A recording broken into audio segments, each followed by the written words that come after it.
Hello everyone. Even though we often hear the word corruption, most of us think it exists only in the government. In reality, corruption mainly hurts ordinary people.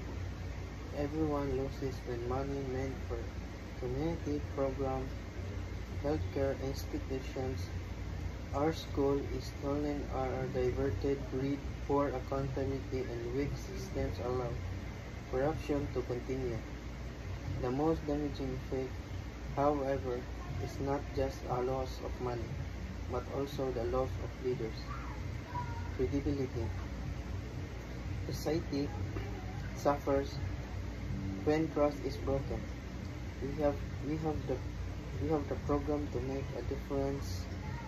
Fighting corruption begins with honesty, morality, and wise decision making.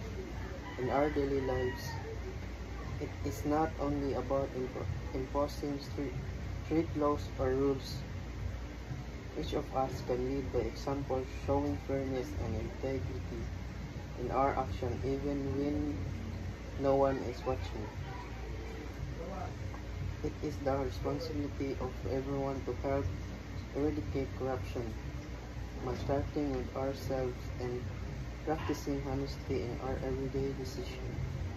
We can influence other and contribute to a society built on justice, fairness, and integrity.